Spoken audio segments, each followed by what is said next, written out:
Bom dia, sétimo ano. Então, hoje, terça-feira, né? Nós vamos começar com a apostila, vamos continuar, aliás, com a apostila. Eu vou parar um pouquinho com aqueles exercícios, tá? Depois eu vou estar marcando eles um pouquinho para a tarefa. E hoje nós vamos continuar aqui na página 18, tá? Essa nossa aula é a aula 7. Tá? Deixa eu só conferir aqui, mas é aula 7, ó. 1, 2, 3, 4, 5, 6, 7. A nossa aula 7, tá? Então, só para nós ficarmos bem organizados aqui. Dia 2/6, terça-feira, tá? Então, lá nos exercícios que nós estamos trabalhando, que nós fizemos ontem, corrigimos, nós estamos sim trabalhando com o pronome no sintagma nominal, né? Ou seja, usando o pronome dentro do sintagma nominal como núcleo ou determinante. Então, olha lá, página 18. Como se comporta o pronome dentro do sintagma nominal? Para pensar melhor sobre isso, leia o trecho de uma notícia e observe os pronomes em destaque. Em meio ao mar de imigrantes e refugiados de países em guerra no Oriente que chegaram à Grécia este ano, há milhares de menores desacompanhados. Essas crianças viajaram sozinhas. Quando os menores desacompanhados chegam à Grécia, eles têm o direito de ir para centros de recepção, embora não sejam obrigados a ficar lá. Eles também podem pedir para ser levados a familiares que já estejam na Europa, mas como o processo de reunificação leva vários meses, muitas crianças preferem continuar procurando a parentes sozinhos. Então, vocês observaram que ali nós temos o pronome eles e o pronome muitas em destaque, né? Então, a primeira pergunta é: qual é o assunto desse texto? Crianças refugiadas que viajam sozinhas, certo? Esse é o assunto do texto, tá? Então, anotem aí nessa resposta. Crianças refugiadas que viajam sozinhas. Releia o trecho. Eles têm o direito de ir para centros de recepção. Letra A. Qual é o referente do pronome eles em destaque, ou seja, quem tem o direito de ir para centros de recepção? Quando a gente pergunta qual é o referente, esse eles está se referindo a quem? Aos menores desacompanhados, né? Quando eu pego ali, ó, eles, certo? Eu volto aqui atrás e eu percebo que esse eles está se referindo aos menores desacompanhados. Eles têm o direito de ir para centros de recepção, certo? Então, esse é o referente desse eles em destaque, tá? Letra B. Qual é o sintagma nominal que compõe o sujeito da forma verbal tem? Então, quando eu tenho ali o verbo tem, então qual é o sintagma nominal? Eles. Certo? O pronome pessoal do caso reto, eles. Qual é o núcleo desse sintagma? É o próprio pronome, certo? Então, nós podemos ter como núcleo do sintagma nominal um pronome. Por isso que o tema aqui dessa página é pronome no sintagma nominal. Eu posso ter como sintagma nominal o pronome eu? Posso, certo? Eu gosto de doces. Qual é o meu sujeito? Eu. Qual é o meu sintagma nominal? Eu. Qual é o núcleo do meu sintagma nominal? Eu. Certo? Então, eu posso sim ter um pronome como núcleo do meu sintagma nominal, tá? Que no caso aqui é eles. Releia agora este outro trecho. Muitas crianças preferem continuar procurando os parentes sozinhas. Qual é o sujeito da forma verbal preferem? Então, o que vem antes da forma verbal preferem? muitas crianças. Então, esse é o sujeito da forma verbal preferem, correto?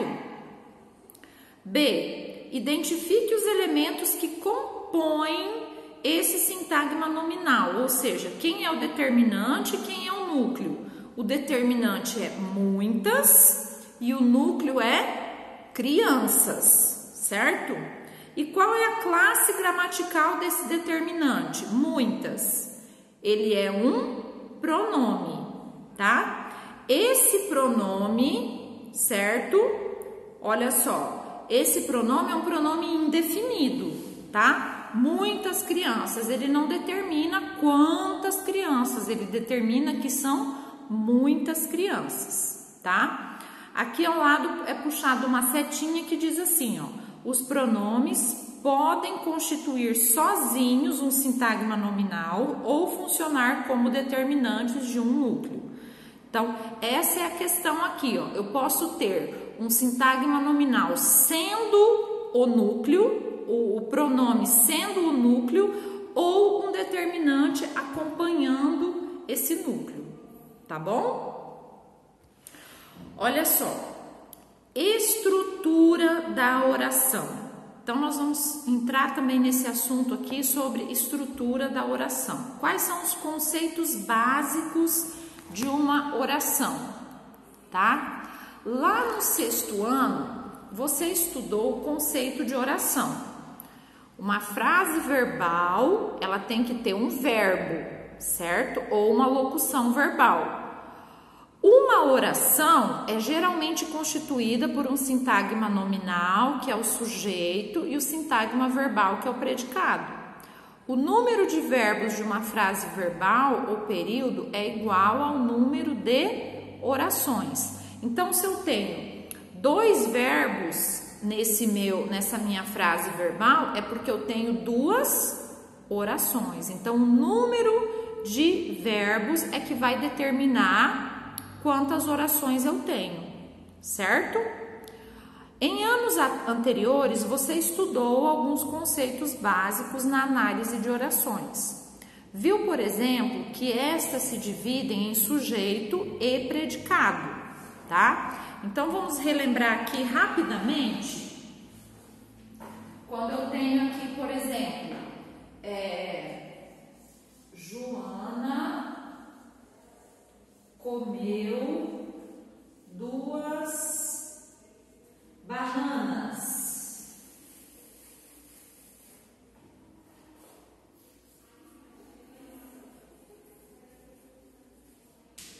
Como que eu... Que comeu, tá, gente? Comeu. Como que eu determino quem é o meu sujeito e quem é meu predicado? Então, eu vou e pergunto para o verbo. Quem comeu 2 bananas?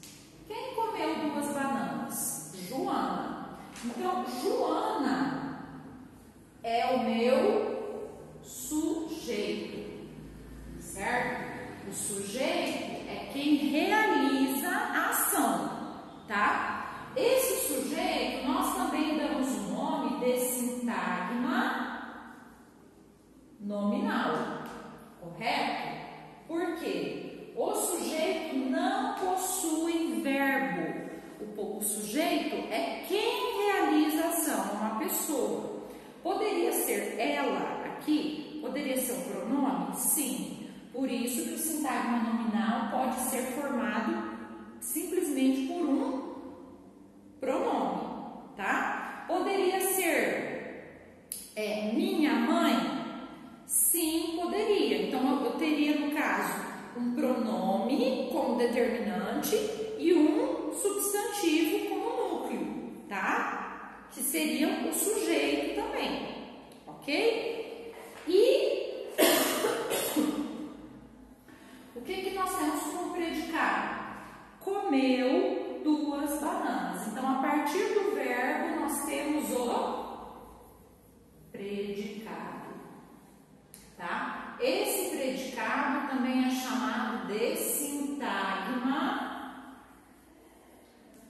verbal, tá? Por quê? Porque ele é formado por um verbo, tá? O núcleo desse sintagma sintagma verbal é o próprio verbo, enquanto que aqui o núcleo do sintagma nominal é o nome, tá? Lembraram disso? Então, uma oração ela é dividida em sujeito e predicado, certo? Resolva as atividades e relembre esses outros conceitos, ó. Releia esta frase de um dos textos lidos nesse capítulo e assinale a alternativa falsa. Ana já fez amigos na escola e convive bem com as crianças brasileiras. Na frase há duas orações unidas pela palavra e.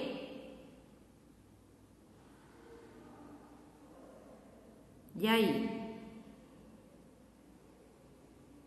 Tá certo, né? Por quê? Porque eu tenho dois verbos. Eu tenho fez e eu tenho convive. Então, eu tenho dois verbos, ó. Então, se eu tenho dois verbos, é porque eu tenho duas orações, certo? Então, a letra A está correta. Letra B. Os sintagmas Ana e crianças brasileiras são os sujeitos de cada oração? Será que crianças brasileiras, que está lá no final da frase, é o sujeito? Ó, Ana já fez amigos na escola e convive bem com as crianças brasileiras. Quem que convive bem com as crianças brasileiras? Ana. Então, a Ana é o sujeito dos dois verbos. Então, essa letra B está errada, porque crianças brasileiras não é sujeito aqui, certo? Não é sujeito. Letra C. Nas frases, o verbo fazer e conviver são transitivos, ou seja, exigem um complemento. Ó, fez tem como complemento amigos e convive tem como complemento com as crianças brasileiras. Correto, né? Certinho. Então, a questão B é que está errada. Você já sabe que o verbo concorda em pessoa e número com o núcleo do sujeito. Mas e se o sujeito for um pronome? Sem problema nenhum. Olha só. Reescreva a frase seguindo as orientações. Substitua o sintagma destacado pelo pronome adequado. Então, a gente tem ali o sintagma que está sublinhado, vocês vão ter que substituir pelo pronome correto. A menina é de família haitiana. Quem é a menina? Ela. Então, vai ficar ela é de família haitiana, certo? Os irmãos Zaem e Assad e as irmãs Varda e Chesa viviam bem. Então, para eu substituir todas essas pessoas aí, eu vou usar eles, né? Eles viviam bem. Como eu tenho aí meninos e meninas, eu substituo por um pronome no masculino plural, eles. Essas crianças viajaram sozinhas. Portanto, elas viajaram sozinhas, certo? Letra B. Na frase seguinte, adicione ao sujeito um pronome indicando de quem fala também realiza ação. Indicando que quem fala também realiza ação. Ó, hoje eles vivem em um abrigo. Então, a gente vai ter que adicionar ao sujeito um pronome.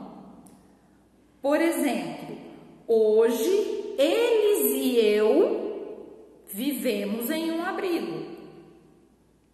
Certo? Então, eu estou adicionando o eu aí. Hoje eles e eu vivemos em um abrigo.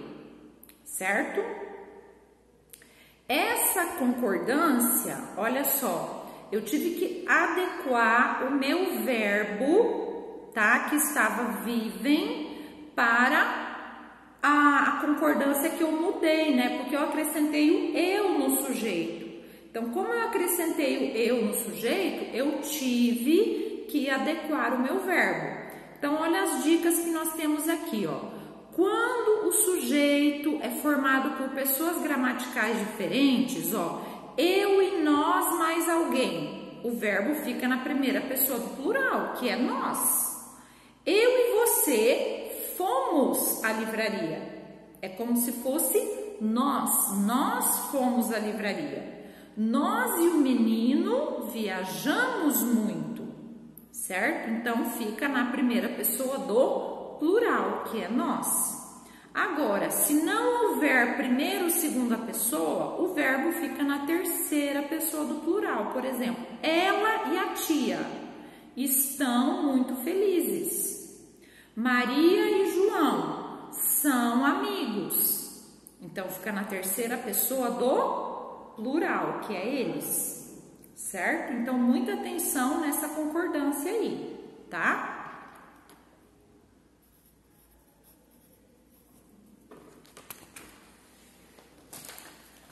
Olha aqui o textinho que nós temos. Feira de intercâmbio cultural oferece serviços para imigrantes.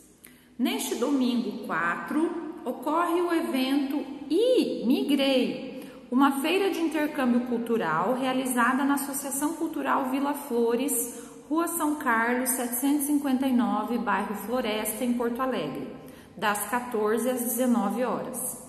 A entrada é gratuita e tem como objetivo promover a inserção e acolhida de imigrantes de países como Chile, Haiti, Peru, República Dominicana e Senegal. Serão aceitas doações de agasalhos e itens de higiene. Que fato está sendo noticiado? O que está sendo noticiado nesse texto aqui, ó? A realização de uma feira de intercâmbio cultural. Né? Já no próprio título, lá em cima já fala, Feira de Intercâmbio Cultural oferece serviços para imigrantes. Então, a realização de uma feira de intercâmbio cultural. 39. Observe que o nome da feira, Imigrei, resulta de um jogo de palavras. Que palavras são relacionadas? Então, nós temos a interjeição I, né? Então, vocês vão colocar ela entre aspas, tá? E o ponto de exclamação. E a forma verbal, migrei, também entre aspas, tá?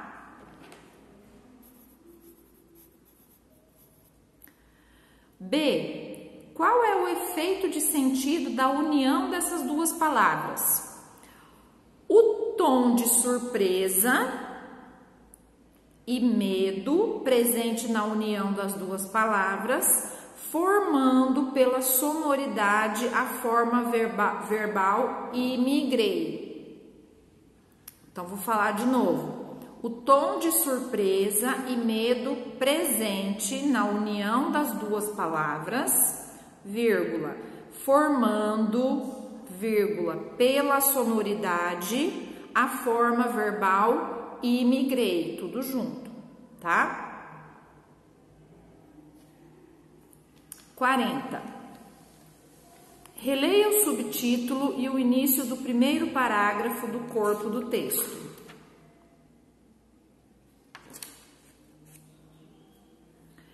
Evento acontece neste domingo. Neste domingo 4 ocorre o evento Imigrei. Letra A. Sublinhe com a cor azul os sujeitos de cada oração. Ó, o que acontece nesse domingo? Evento. Então, nós temos aí o sujeito da primeira oração, evento, certo? Então, sublinha aí. Evento é o sujeito da primeira oração. Neste domingo 4 ocorre o evento Imigrei. O que ocorre neste domingo 4?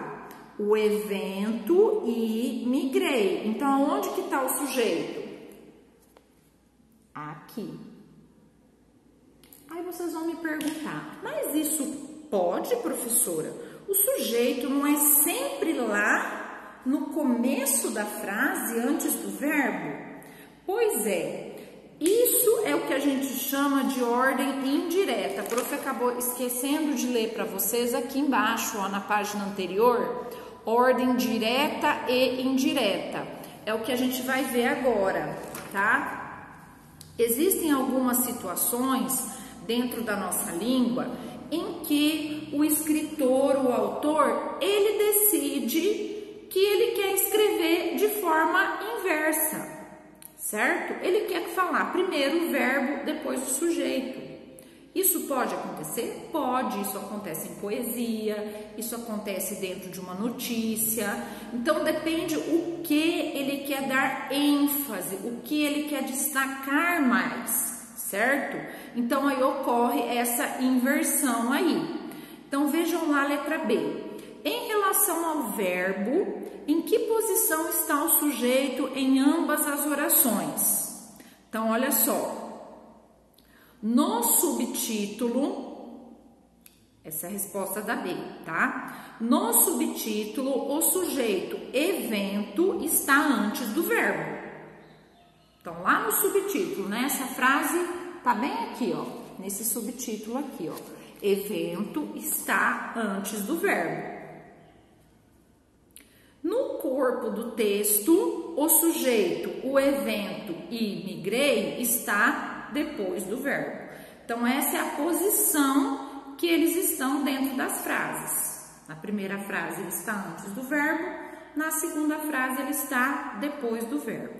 Então, aí, puxando a setinha aqui, tá? Ordem direta e ordem indireta.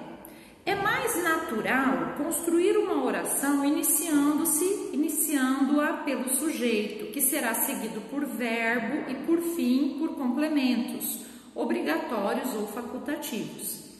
A isso se chama ordem direta. Feira de intercâmbio cultural oferece serviços para imigrantes. Então essa é a ordem direta, gente. Nós temos o sujeito, nós temos o verbo e nós temos o complemento. Quando essa ordem é quebrada, havendo uma inversão, diz-se que a oração está na ordem inversa ou indireta. Lembre que o afixo in indica negação, ou seja, indireta equivale a não direta, tá? Gratuita é a entrada. Então, se eu vou fazer a pergunta para o verbo, o que é gratuita? A entrada. Então, o meu sujeito está onde? Após o verbo. Então, eu tenho complemento, verbo e sujeito, certo?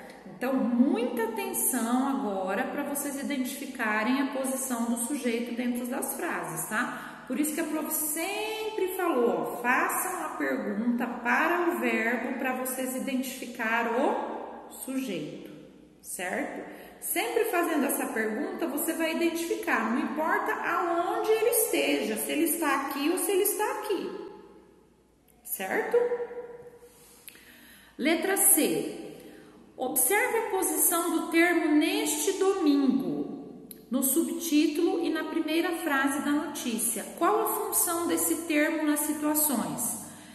A função desse termo é informar quando o evento ocorre, certo? Só isso, que é neste domingo. Se ele vem no final da frase, se ele vem no começo da frase, não importa, informar quando o evento ocorre, tá? Letra D. O que significa o algarismo 4 entre parênteses? O dia da realização da feira, tá? Observe que neste domingo ocupa posições diferentes nas orações. No subtítulo está no final, no corpo da notícia está no início. Em que lugar essa informação ganha mais destaque? Indique. No começo, né, gente? No começo da frase ela ganha mais destaque. Então quer dizer que ali naquele momento, quem escreveu essa notícia quis dar destaque para esse dia. Ó, prestem atenção, é nesse domingo, dia 4, certo? Então ele quis dar mais destaque para esse dia, por isso que ele colocou no início da frase, tá? Então essa letra E era só para a gente refletir mesmo sobre isso, tá? 41. Releia a última frase do fragmento da notícia. Serão aceitas doações de agasalhos e itens de higiene. Qual é o sujeito? Então, vou fazer a pergunta lá para o verbo, ó. o que serão aceitas? O que eu vou ter como resposta? Doações de agasalhos e itens de higiene. Então, qual é o sujeito? Doações de agasalhos e itens de higiene. Tudo isso daí é o sujeito, tá? Se eu fosse colocar essa frase na ordem direta, isso aí ia vir depois, ia vir primeiro, e daí depois ia vir serão aceitas, tá? Então, o sujeito dessa oração é doações de agasalhos e itens de higiene, ok? Letra B. O sujeito faz ou recebe a ação de aceitar? O sujeito, ó, doações de agasalhos e itens de higiene, ele recebe a ação ou ele faz a ação? Ele recebe. Nesse caso aí, ele tá, ó, serão aceitas, ele recebe, tá? Não serão apresentados nesse momento, ok, é isso aqui mesmo, tá? Letra C. A frase está na ordem direta ou indireta? Indireta, né? Por quê? Porque o sujeito está no final da frase. Ou você pode explicar, porque o sujeito está depois do verbo, tá? Você pode dar essa explicação também. Por que se optou por essa ordem? Para dar ênfase à ação aceitar. Para dar ênfase à ação aceitar. Com que palavra a locução verbal serão aceitas concorda?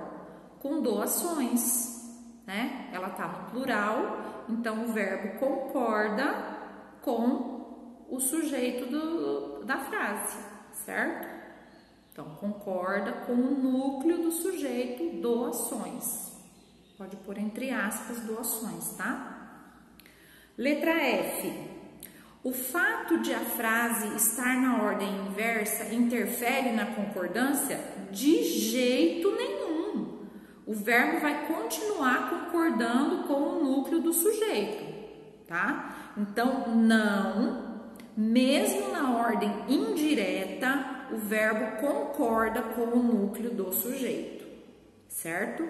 Mesmo na forma indireta, o verbo concorda com o núcleo do sujeito, certo? Então, é isso aí. Então, nós vamos terminar por aqui essa aula de hoje e vocês vão fazer de tarefinha,